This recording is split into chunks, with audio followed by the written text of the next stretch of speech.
Forgotten Patriots by Edwin G. Burroughs is a story of American prisoners of war during the American Revolution.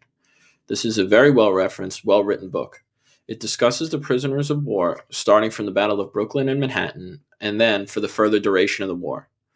After the British took New York, most, if not all, POWs from the later fighting were brought to New York.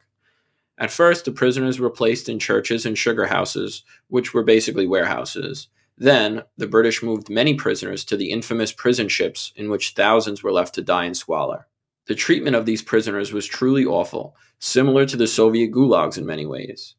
It goes into the British officers' and leaders' mindset that the Americans were rebels and traitors to their country, and not members of an opposing military, therefore under no obligation to be treated with the decency awarded to POWs at the time. The prison ships were so bad that 50 to 70% of the people who were held there died. The number varies, but over 11,000 prisoners of war had died in the War for Independence. These are some of the examples of the situations that they faced. A revolutionary soldier named Jabez Finch described the situation aboard the ship the Monitor. He described her as a filthy, reeking cattle ship ruled by a blasphemous skipper who cursed the Americans as a pack of rebels and subjected them to great hardships. He forced them to lay upon the dung and filth of the cattle without any bedding or blankets. He allowed them each only 6 ounces of pork and a pint of flour per day and made them drink bilge water. He refused them soap and fresh water to bathe or wash their clothes, though they became much afflicted with lice and other vermin.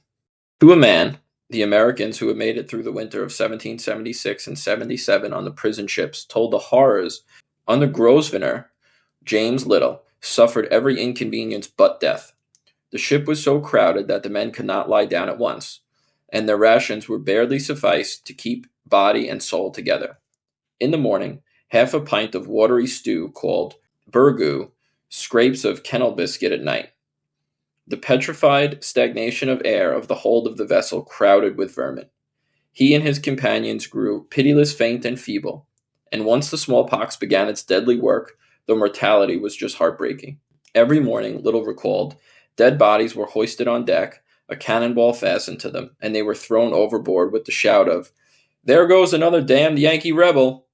Little also remembered that when Isaac Gibb got permission to bury his father ashore in the dead of winter, he, as well as 2 friends he took with him to help, none with proper clothing, got so chilled and frozen that they died soon after their return.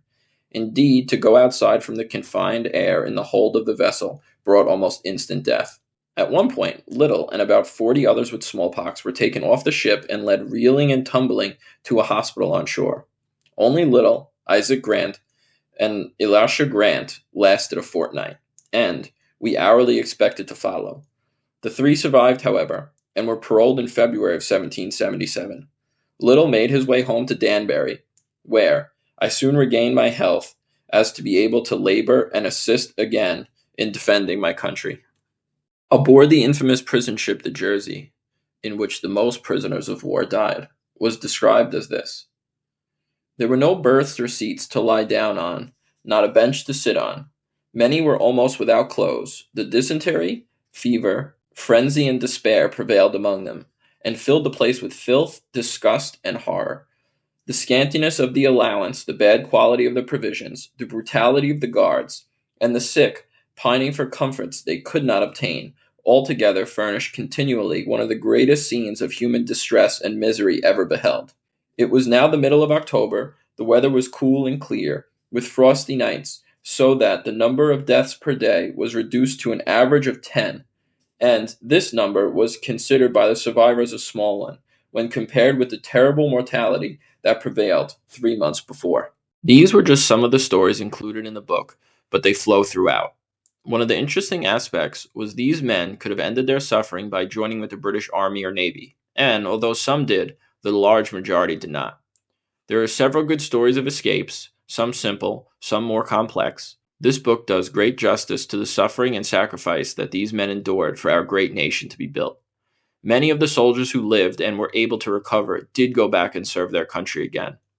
I will end the video with part of a speech by, at the time, President-elect William Taft during a dedication to the Prison Ships Martyrs Monument. The President-elect delivered a surprisingly frank denunciation of British cruelty and neglect, outrageous and indefensible cruelty, revolting to every instinct of human nature. The British officers in charge clearly failed in their duty to protect the human beings whose lives, as they must have known, were being sacrificed from day to day by the awful environment in which they were compelled to live. All the more reason, then, to honor the victims of this outrage for their heroic fealty to the Revolution. With very few exceptions, Taft concluded, they preferred the death which was present to them every day in their lives upon these prison ships, to the dishonor of deserting the cause of their country. The Martyrs' Monument is both a reminder to the living of their gratitude due to thousands of unknown men and an inspiration to future unselfish and unheralded sacrifice to maintain our institutions of liberty and civilization.